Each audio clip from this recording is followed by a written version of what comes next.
Ang pagkamalikhain ng isang tao ay nabubuo sa pamamagitan ng kanyang pamilya, ng kanyang kapaligiran, at lalong-lalo na dahil sa ating magandang kalikasan.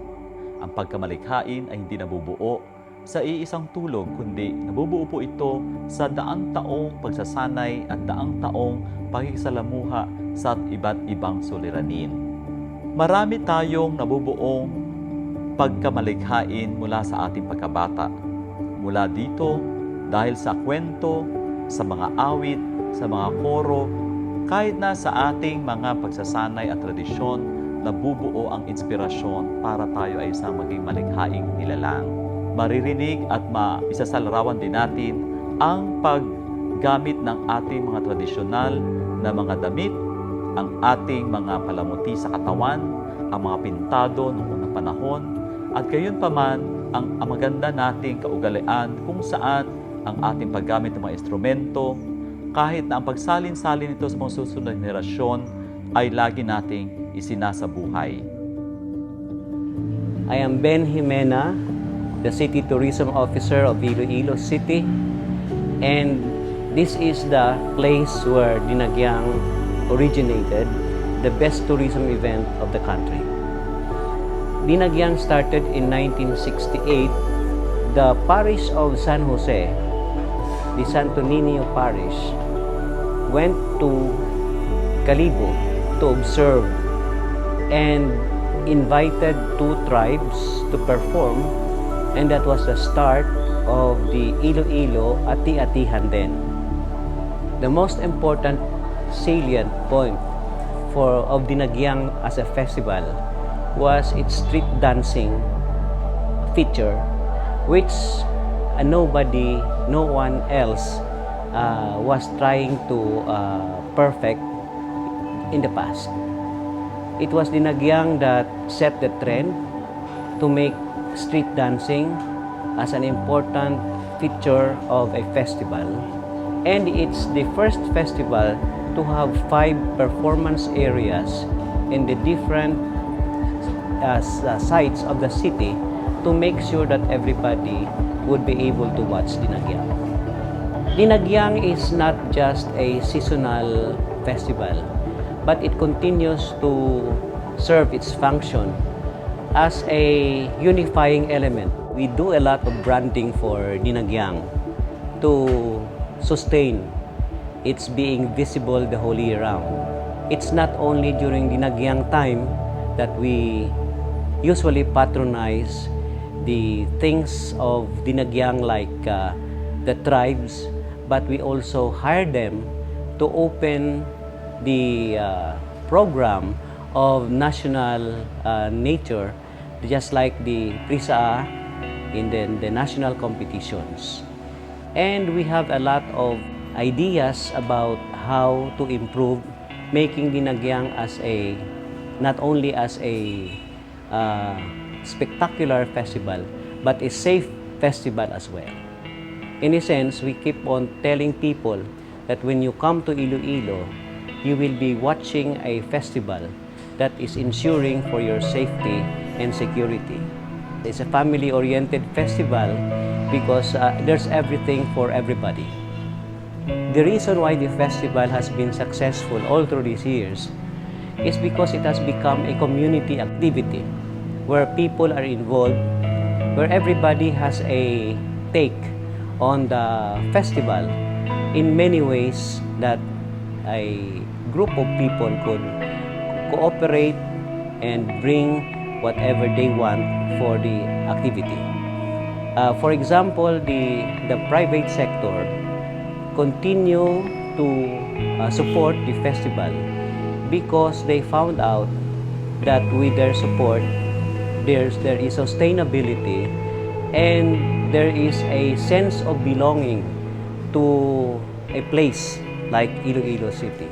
The tagline of the mayor, which is "I am Iloilo, proud to be Filipino," is something that has come to our mind and reminded us of our being a cultural group to reckon with because of the things that we believe in and because we believe in ourselves and we take pride of our culture.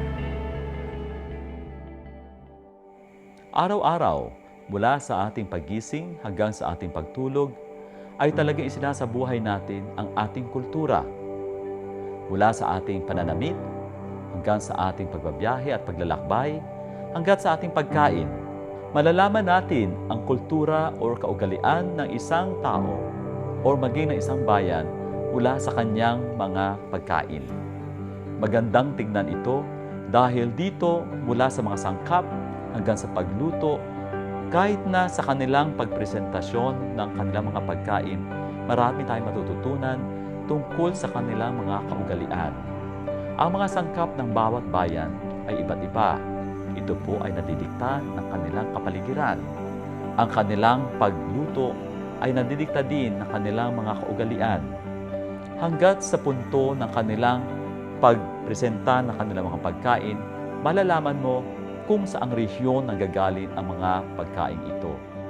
Ngayon ay atin namang tunghayan ang iba't ibang pamamaraan ng pagluluto ng ating pagkain dito sa Iloilo at paano sila nagpapakita at nagpapamalas ng kultura at kalinangan ng mga Ilonggo. Kumusta ka mo, tanan? Ang aton nga lutuon ngayon ay cassava custard. This is a family recipe which has evolved through the years. Nung maliit pa kami, yung aming lola ay mahilig magluto. Ito ang kanyang mga linuluto ay binibenta niya sa tindahan. We grew up with her na in her kitchen na nag-observe kami sa kanyang luto. So, when we had families, we were cooking the same thing kasi ito yung mga materials, na mga ingredients na pinaka-available dito lang sa paligid namin. Hindi na kami bibili. Pero ngayon, we have added additional ingredients which were not available at that time. Pinasarap na namin. Ngayon, it has become a bestseller in a restaurant and it has become a pasalubong item sa aming bayan.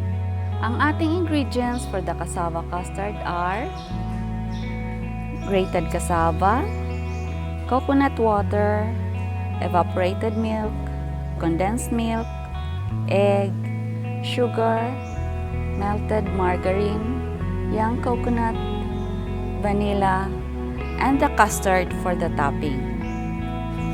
Umpisa na natin ang pagluto ng cassava custard. Pahaluin lang natin ito ang lahat ng mga ingredients. First, ang cassava, and then the coconut water,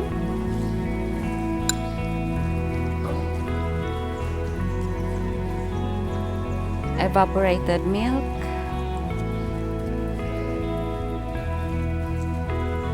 condensed milk,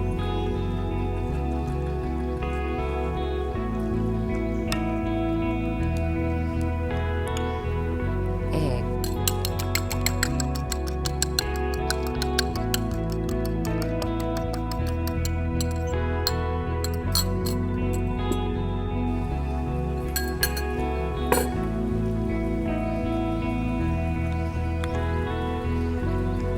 Adjust natin lang yung taste ng sugar.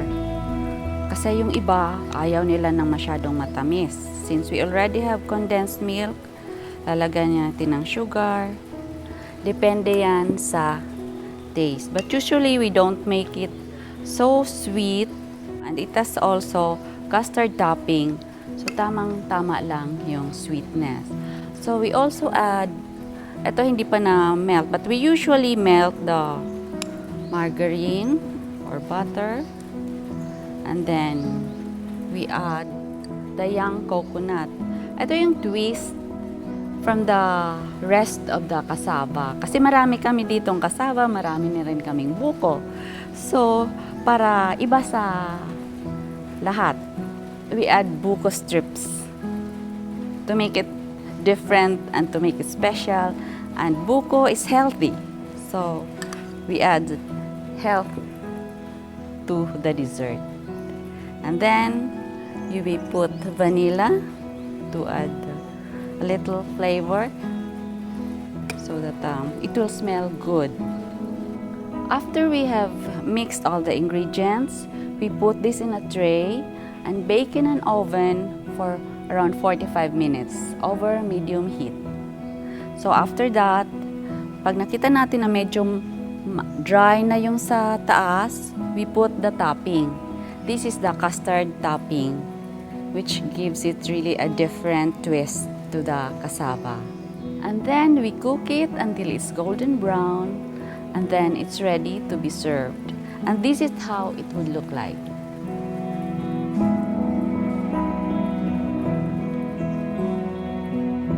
My name is Luz Saludes Caminia, the 4th generation owner of the Caminia Balay nga Bato in Arevalo, Iloilo City. Early 1860, the first generation owner, Don Fernando Avancenia, with his wife Eulalia Abaja, started building this house. This house is, of course, arquitectura mestiza. The inspiration of the house came from our very own icon, the Bahay Kubo. We have, of course, the 4 European influences. First, we have the English black and white floor, then the Queen Victoria board and batten walls, and we have the Dutch ceiling. We have the French light venting panels, the Art Deco light venting panels, the transom. And then, of course, our pride is the Japanese Puerta Mayor, our very own Puerta Mayor, which we attribute to the Japanese fishermen around Kalumpang, Molo. The door is very distinct in our area. That's a Japanese fortress door. It's made entirely of one single wood of Molave. That's from the beech forest of Guimaras. So maybe this house is sometimes called the house on wooden legs with a stone skirt.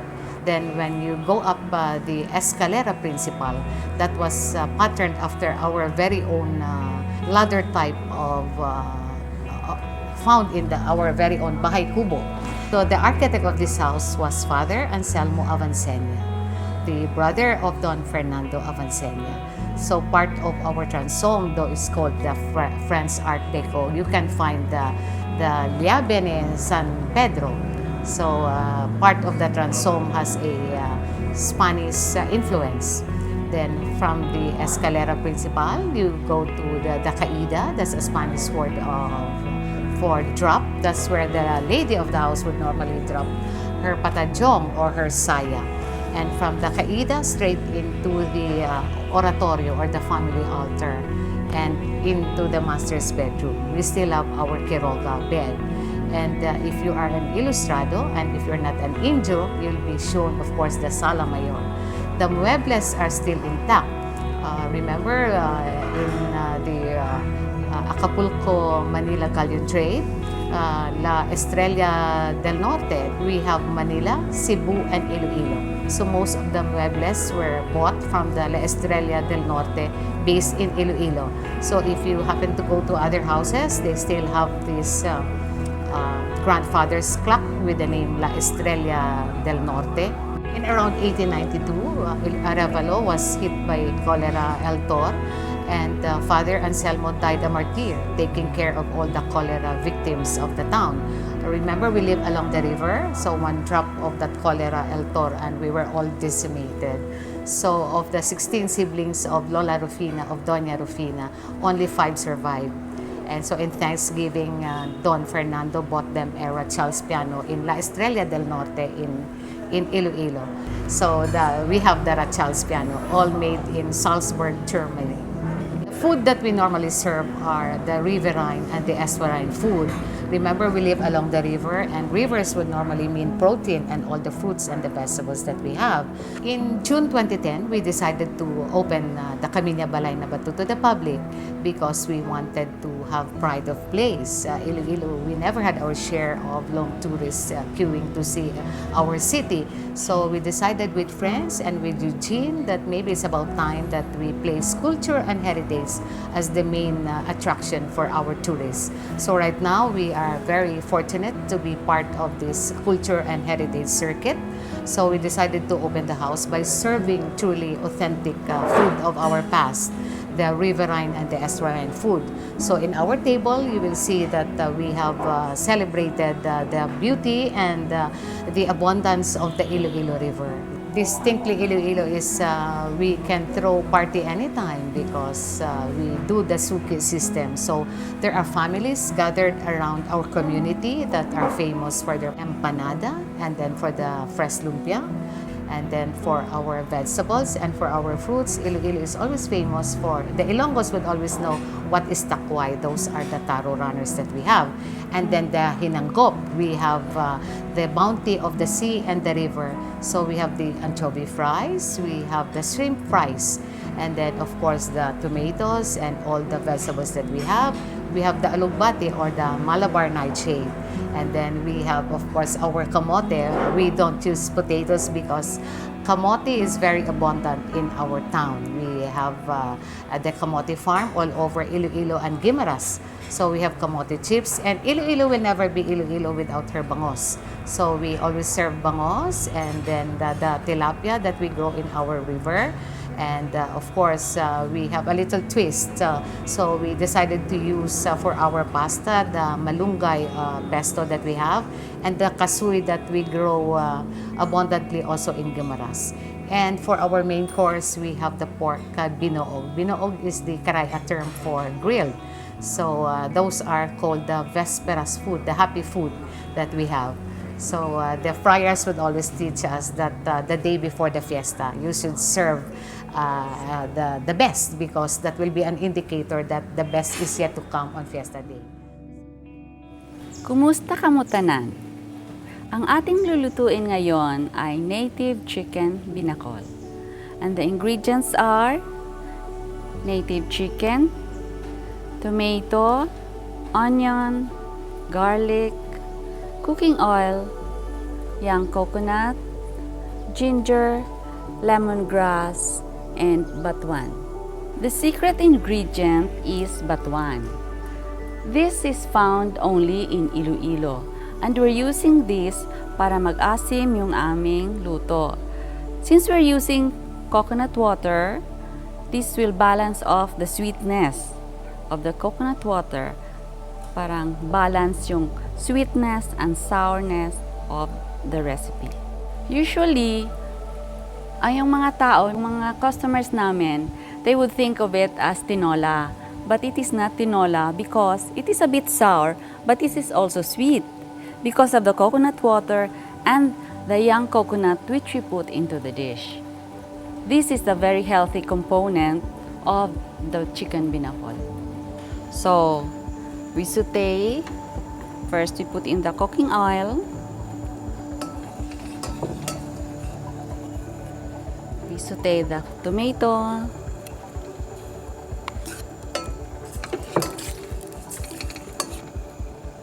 The onion.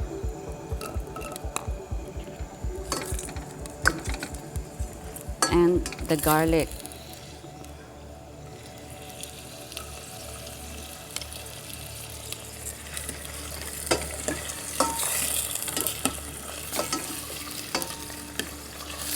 We put a little salt and then we put the slices of chicken.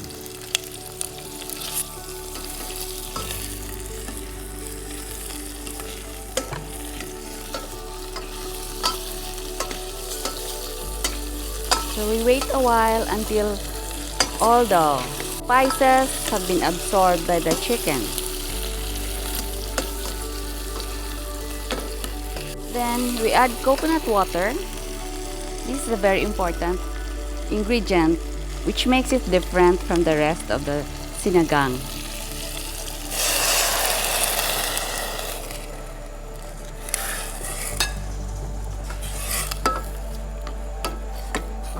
Then we put the ginger,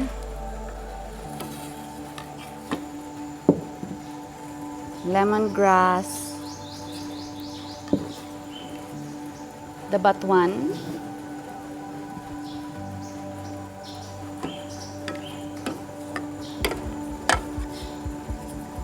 when it starts to boil,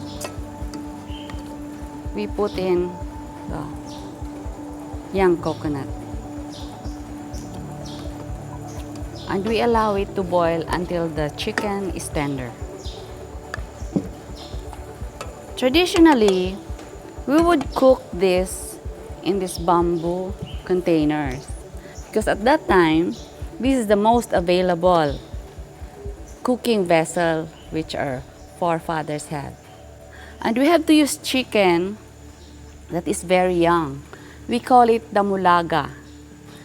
So like the laga, so it's really even younger than the laga. So it's very tender. You can cook it in a vessel like this. But here, we have to cook it very slowly because yung bamboo ay kung biglang heat ay mag-crack yan. So it is slow fire, slow heat for until it's really tender. We just cover this with bananas leaves. Pag malambot na ang ating chicken, pwede na siyang i-serve.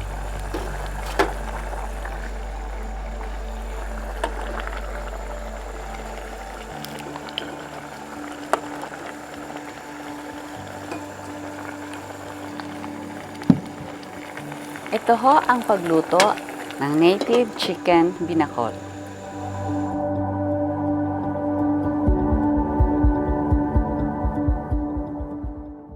Ang paggamit at pag-unawa ng ating kultura ay isang mahalagang sangkap upang mabuo ang ating kasarinlan bilang mamamayan ng ating bayan. Mahalaga ito dahil dito magsisimula ang ating pagpapalalim kung sino man tayo at kung sino man ang ating mga ninuno, gayon din naman kung saan tayo patutungo dito sa ating bayan na to. Unang-una na, hindi na tayo kailangang lumayo. Sa bahay mismo, makikita natin ang iba't ibang elemento kung bakit dapat tayo ay naging ganito at paano tayo magiging ganito pa sa darating na panahon. Halimbawa na lang, ang mga bahay po na naitayo sa mga bayan, tulad dito sa Iloilo, marami po ang mga bahay dito ay gawa sa kahoy dahil mainit po sa larangan ng hasyenda. Ang mga bahay din ay magaling ang pagkakatayo dahil sa kanyang teknolohiya. Dahil ito po ay madalas nalilindol, kaya kailangan isang matatag na pundasyon meron ang bawat bahay. Ang mga bahay dito ay simple dahil lahat ng tao dito ay magsasaka, lahat dito ay mga naghahasyenda. Dahil dito, malalaman mo ang katangian ng mga nakatira sa loob ng bahay. Para mapalalim ang pag-unawa natin sa ating kabahayan, intindihin natin ano ba ang materyales na ginamit sa bahay na to, ang kasaysayan ng bahay na to, sino tumira dito, sino ang ating mga ninuno, paano tayo umaakyat sa bahay natin, may hagdan ba, may kanto po ba, sa may ilog po ba, paano ito napapaligiran ng kanyang kalikasan, ito po ba ay malapit sa karagatan, ito po ba ay malapit sa kabundukan, yung bahay po ba natin ang nagsimula bilang bahay talaga o marami pang kwento kung saan nagbago ang kanyang paggamit dito sa kanyang espasyo. Marami tayong dapat unawain sa ating kinalalagyan na tinatawag natin tahanan o bahay. At dahil dito, napapalalim natin kung ano talaga ang meron tayo at ang pag-unawa natin di lamang sa ating mga ninuno, pati na rin sa ating sarili. Good afternoon. I'm Manuel Tingzon Jr., Vice Chairman of Iloilo City Cultural Heritage and Conservation Council. So far, we have 26 buildings, heritage buildings, that has been identified, and more than 10 already were able to start with just the facade intervention, like repainting or repair some architectural decorative elements, as well as the signages, storefront, and even the adjacent structures within the heritage zone. So the heritage zone was really identified as a starting point of all the effort of the city and conservation of their built heritage. Our ordinance 200-54 emphasizes the importance of all built heritage structures here in Iloilo City. The starting point is the Heritage Zone, Bangtown Heritage Zone, but the ordinance covers also all kinds of heritage structures, built heritage structures in Iloilo City, 50 years old and above, provided it has a cultural, historical significance that will contribute to the culture and development of Iloilo City. Then we have the other natural heritage, which is closely proximity within the heritage zone, is the Iloilo River, which is the starting point also of the development of Iloilo City in the late 1860. The Iloilo River is a very important resource, water resource of Iloilo City that flows within different districts of the city. Within that vicinity, even more than 50 meters, and 50 meters, the heritage structures growth developed simultaneously with Iloilo River. So Iloilo River was also given impetus of developing the first master plan development, which won the Livable Communities Award 5 years ago in Chicago. So Iloilo River is now growing with emphasis and natural and environmental conservation also, but at the same time, it considers the growth of heritage structures in Iloilo City. These two projects actually give us the more importance in what is the role of Iloilo City in heritage preservation in our country. So far, we have achieved continuing development both for the heritage zones and other rebuilt heritage structures around the city, like institutions, businesses, churches, even like mga bahay na bato or cluster of heritage structures like school buildings also. So I think we were able to start a good approach in urban planning, urban design within the context of heritage conservation. I am Christine Treñas. I am the chairperson of the Iloilo City Cultural Heritage Conservation Council.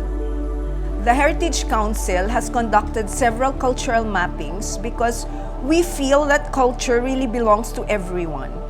It does not belong to people in the mansions or just people in the bahay na batos, but it belongs to every man, woman, and child in the street. And I think cultural mapping really helps people understand their roots. And this is the key to sustainability, when we have something in it for everyone. Our very maybe academic and research arm, and that helps really with conducting our cultural mapping, is the Center for Western Visayan Studies. They have worked with the Heritage Council for as long as I can remember.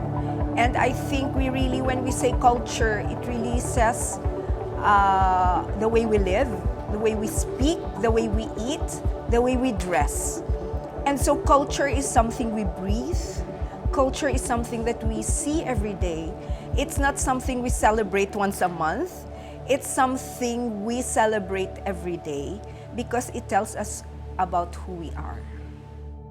Pamana ang ugat ng ating imahinasyon. Pamana ang lahat ng bagay na mahalaga sa atin mula sa ating nakaraan, natural man o pangkultura, na nagbibigay sa atin ng ating alaala, nagbibigay sa atin ng ating identidad sa kasalukuyan, at ito ay ating inspirasyon para sa ating kinabukasan. Ako po si Zerrudo mula dito sa bayan ng Ahoy sa lalawigan ng Iloilo. Maayong gabi sa inyong tanan.